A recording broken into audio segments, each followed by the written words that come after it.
Our joint purpose is to strengthen, encourage, and expand the conservative network of principal leaders from America, Europe, India, and Israel, and strengthening the rule of law civilization based on shared principles and also shared values, addressing serious threats and challenges and articulating principled solutions and strengths that will be able to advance our focused endeavors.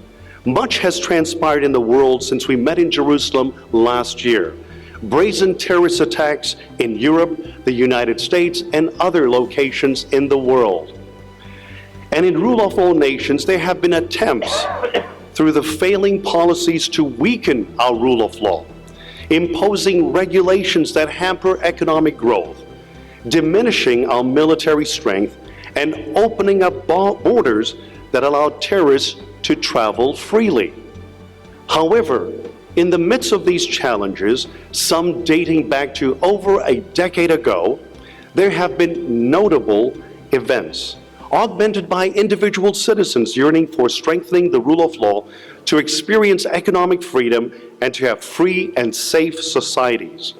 Manu Nichani, he's co-founder and CEO of the Nichani Group. The Nichani Group invests in real estate, industries, commerce, and trading. And in the 1990s, it went into information technology as well.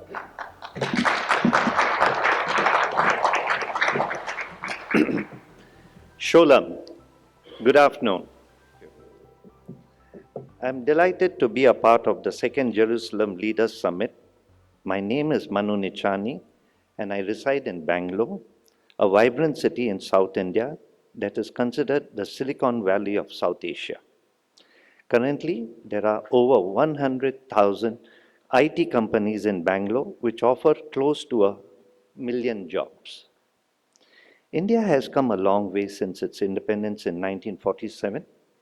Being one of the youngest democracies, it has also the largest democracy in the world, comprising of over 1 billion people. India has a rich cultural heritage which goes back to thousands of years. India is well on its way of becoming an economic superpower. Its GDP of over 2 trillion makes it one of the top 7 economies in the world. It is currently the fastest growing country with a GDP of about 7%. There are a number of factors supporting India's rapid growth and development. It has a young and vibrant workforce. India's average age is about 28 years, which is far less than other countries like United States, Japan, China, including various countries in Europe. 2, India has a large middle class, which comprises of 400 million, larger than the entire population of the United States. Its economy is fueled with an abundance of jobs in the areas of information technology, software development, and call center services. It boasts of having the largest number of engineers and scientists in the world. India has about 20 million students enrolled in various colleges all over the world. It has a growing literacy rate and a shrinking poverty rate. India is doing all it can to become a world economic powerhouse. In this regard, it is focusing on 5 key areas. 1, infrastructure development. India is restructuring its outdated transportation infrastructure systems. Our national highways and state highways are being rebuilt to international standards. We are building metro rail and light rail in various urban areas in the country, revitalizing and modernizing our interstate railway systems, building new airports in primary and secondary cities, rebuilding ports and harbors, modernizing traffic signal systems, and improving our bus mass transit systems. 2, urban planning improvements. Improvements are being made to our electric smart grid systems, water supply, telecommunications, water and sewage systems. 3, job creations. Prime Minister Modi has taken personal challenges to bring jobs to India through his Make in India initiative, whereby he has invited international businessmen from around the world to set up shop in India. Re-governance. Prime Minister Modi has initiated several changes to the way business is being conducted in India. His government is being evaluated and streamlining internal processes and making India a business-centric for pro-business country. 5. Anti-corruption. Prime Minister, Prime Minister Modi has taken upon a personal challenge to root out our corruption system in India. This was a central theme of his election manifesto. Specifically, India is working on a number of aggressive initiatives to build India's stature to the world stage and make it an economic powerhouse. Grow our manufacturing capabilities. Make India India's Make in India initiative is a step in the right direction. Prime Minister Modi has traveled of over 25 countries worldwide to push the Make in India initiative. This is primarily to grow our industrial base and open up millions of jobs in India.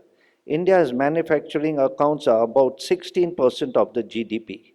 Our aim is to grow this at a rapid rate in the coming years. Keep inflation in check. Prime Minister Modi has vowed to keep inflation in check by putting in place various policies. He has even vowed to go back to go back to black marketeers who hoard products to artificial drive up prices. Keeping inflation under control will help India in its efforts to become an economic superpower. Build Brand India. Prime Minister Modi has traveled around the world to improve India's brand image and inform to the world we are ready to do business. His messages have been well received and companies are coming to set shop up in India. Strong middle class. India has a strong domestic market which continues to grow. Currently, India has a middle class which is about 400 million strong. Their active buying contributes to strong GDP. Increase in FDI. Prime Minister Modi is strongly encouraging foreign companies to invest directly in India through foreign direct investment, FDI. He has encouraged FDI participation in defense, manufacturing, construction, insurance, and educational sectors. He has eased a lot of restrictions and limitations to companies to do business in India.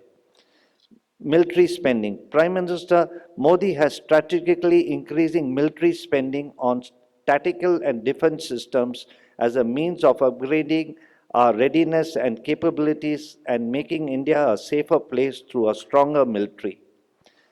GST. India is close to finalizing its general sales tax bill, which is a standardized taxes on goods and services across the country, which is currently complex and confusing. Personal and corporate taxes. After GST, India hopes to revise its conciliated personal and business tax code. There are various arguments in the country among economists to promote a lower flat tax rate, which will encourage tax payments and convince more people to declare their proper household income. Prime Minister Modi is looking into various options and will prepare a tax proposal to share with the country sometime next year. Demonetization. India has demonetized its 500 and 1,000 rupee notes as a way to stem black money in India. Prime Minister Modi is taking this as a personal challenge to root out corruption in India. Only time will tell us the level of success of this effort. Ease of doing business. Prime Minister Modi has directed his government to reduce bureaucratic red tapeism and ease the complexities of starting and running businesses in India. In the past, it would take a couple of weeks for someone to start business in India. Currently, it takes about a day to do the same.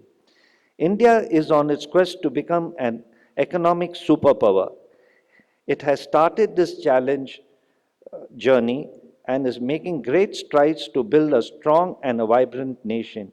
India is looking forward to partnership into other members of the Jerusalem Leaders Summit to build stronger and more beneficial economic bonds. It is only through sound economic trading practices that we can establish world peace and prosperity. I look forward for working with each one of you here to make this into a reality. Thank you.